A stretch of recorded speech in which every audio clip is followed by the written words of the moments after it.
Hello my dear viewers and my friends, I welcome you all, and today I would like to speak on some important points of remedy Arnica montana.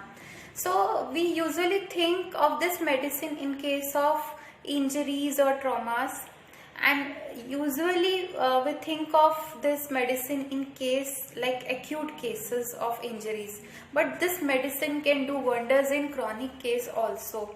So I would like to focus some unique and typical characteristic features of arnica.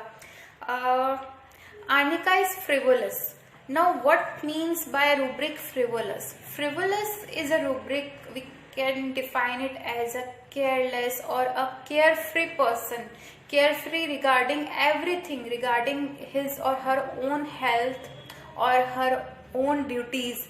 Like if the patients come to your clinic, now this COVID time is going on, and the persons who are not putting the mask, they are not careful and not concerned regarding their own health.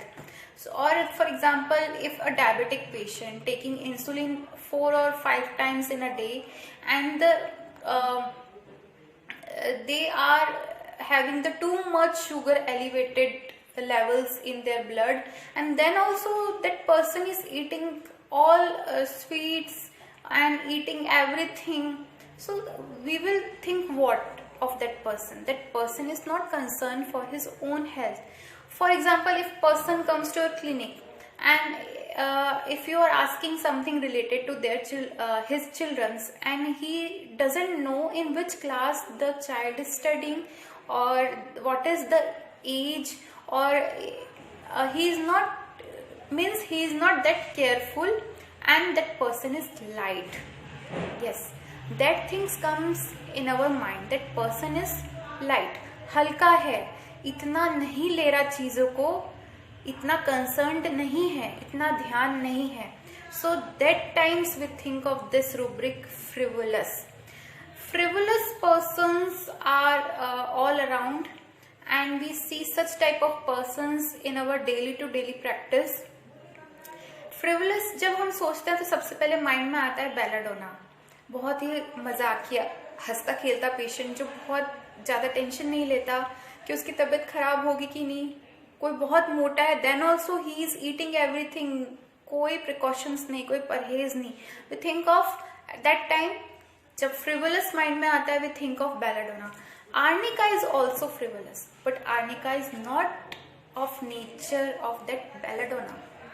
Arnica is dominating person. He is quarrelsome by nature. He is haughty. There is foolish egotism.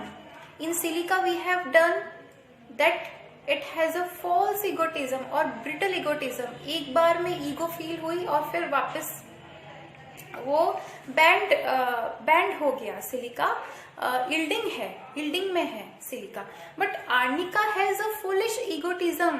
खड़ा नहीं हो पा रहा, ताकत नहीं है, haemoglobin has come to 6 or 5, then also he will not ask for the help to his wife or to the children's or the colleagues in the office.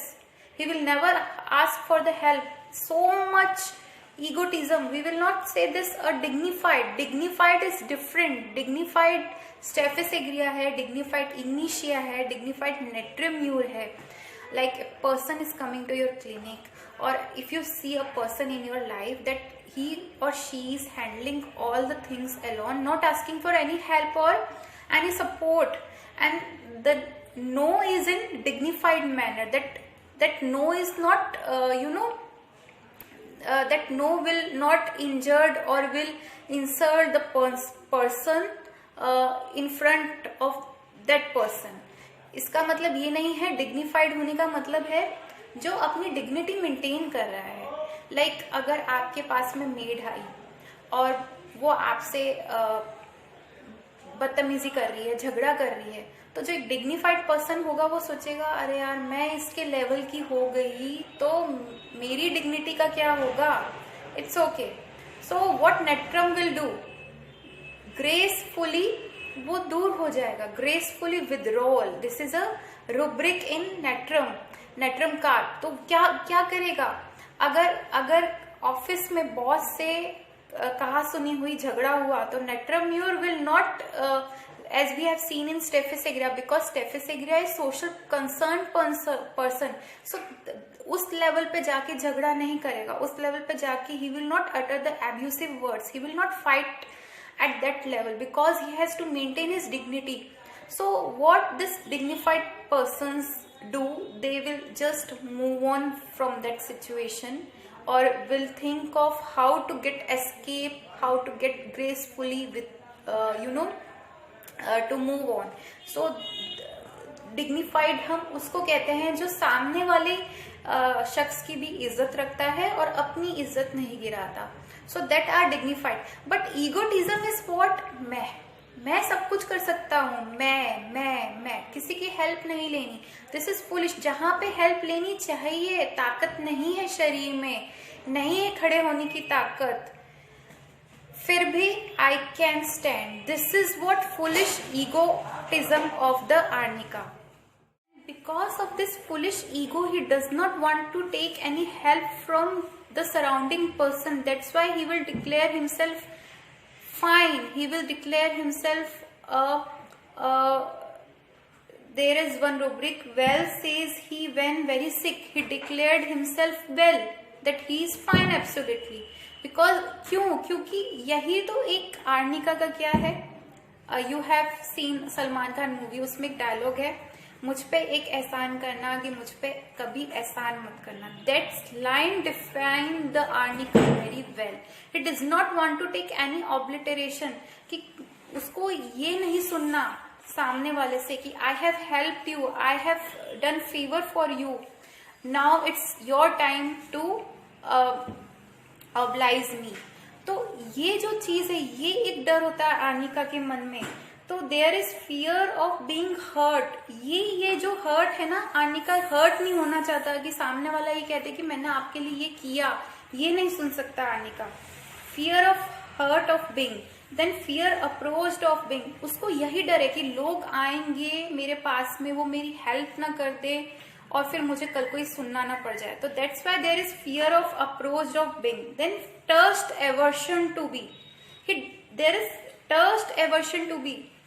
ये जो है मेटाफोर मीनिंग इस रूब्रिक का यही है, that is trust aversion to be. Arnica को कोई touch ना करे, ऐसे ही तो वो टच हो रहा है, ऐसे ही तो उसके हर्ट हो रहा है, वो उसका जो हार्ट है वो ऐसे हर्ट हो रहा है. देयर इज प्रिजम्पशंस, क्योंकि आर्निका जो अपने थ्योराइज करता है माइंड में, एक जो कहानी बनाता है, he presumes everyone is helping him to oblige him, ताकि कोई उसकी हेल्प करे और कल को फिर आर्निका पर्सन को ये कह के सुनाए और फिर कल को उसको उसकी हेल्प करनी पड़े. This arnica doesn't want. So mind boaster braggart, mind brooding, अकेले में वो भी ब्रूड करता है like natrum mur. Heart bed sensation of, तो इसलिए उसको क्यों हार्ट बेड सेंसेशन होता है. Heart is bed is what on which the patient is lying. तो आर्निका के आसपास जो भी है उसको हार्ट फीलिंग आती है सबके लिए. वो इजीली ट्रस्ट नहीं कर पाता क्योंकि कोई भी उसकी फेवर या हेल्प के लिए आता हो तो वो शक की नजर से देखता है. There is stiff neck obstinacy, not adjustable. Arnica will not mould और adjust the other persons. Can not take obligations, ये सुनना नहीं उसको पसंद कि मैंने आपके लिए किया, now it's your time. So foolish egotism है. Delirium declares well she is. तो जब कोई ऐसा पेशेंट, जब उसकी कंडीशन इतनी खराब है, इतनी क्रिटिकल है, उस टाइम पे भी आप अगर ऐसे पेशेंट को विजिट करो और वो आपको इगोटिज्म से आपको रिस्पॉन्स ऐसा दे कि आपकी जरूरत नहीं है, मैं ठीक हूं, तो we can think of this medicine. But well says he when very sick. इस रूब्रिक में 3 मेडिसिन है, opium, hyos and arnica. Arnica will show a foolish egotism, but opium में कंटेनमेंट दिखेगी, कंटेंडेंट दिखेगा, सेल्फ कंटेनमेंट. आपको वो मतलब वो इगोटिज्म नहीं दिखेगा, वो एक कंटेंट दिखेगा. बिकॉज देयर इज पेशेंट को इतना पेन की तरफ फील नहीं हो रहा, वो कंटेंडेंट है, उसका इतना ध्यान नहीं है, वो इतना सफरिंग के लिए नहीं है, इसलिए वो कंटेंडेंट है. हायोसाइमस में आपको हायोसाइमस पेशेंट बोलेगा well says he when very sick, क्योंकि वो मेडिसिन नहीं लेना चाहता, क्योंकि उसको लगता है मेडिसिन पॉइजन है, बिकॉज वो शक की नजर से देखता है. He doesn't trust anyone because there is fear of getting betrayed, धोखा ना मिल जाए. तो इसलिए वो जब भी कोई कदम रखेगा फूक फूक के रखेगा, because there the inner core of hyos is getting betrayed. कोई भी रिलेशन हो तो उसको ये एक कोर रहता है हायोस का, इसलिए वो मेडिसिन भी नहीं लेगा. डॉक्टर के पास भी जब वो मेडिसिन लेगा पूरा चेक करके देखेगा कि इस डॉक्टर पे मैं विश्वास कर सकता हूँ, तभी वो मेडिसिन लेगा, बिकॉज उसको लगता है कि मेरा ट्रीटमेंट गलत ना हो जाए. दैट इज वाई हायोसाइमस में है नेकेट्स वांट टू बी, क्योंकि उसको लगता है कि मैं सब कुछ अच्छे से बता दूं डॉक्टर को, मेरी हर एक चीज, कहीं मेरे ट्रीटमेंट में कोई कमी ना रह जाए, गलत ट्रीटमेंट ना हो जाए, इसलिए वो करता है. तो इसलिए वो रिफ्यूज भी कर देता है मेडिसिन लेने से, क्योंकि उसको लगता है मेडिसिन पॉइजन तो नहीं है. This is rubric in arnica also. Mind refuse to take medicine, but वो मेडिसिन इसलिए नहीं ले रहा, मना इसलिए नहीं कर रहा कि उसको डर है धोखा ना मिल जाए, मेरा ट्रीटमेंट गलत ना हो जाए, ये चीज नहीं है. आर्निका में फुलिश ईगोटिज्म है. He does not want to take any favour from anyone. तो there is foolish egotism. He has no power to stand, then also he will not take support.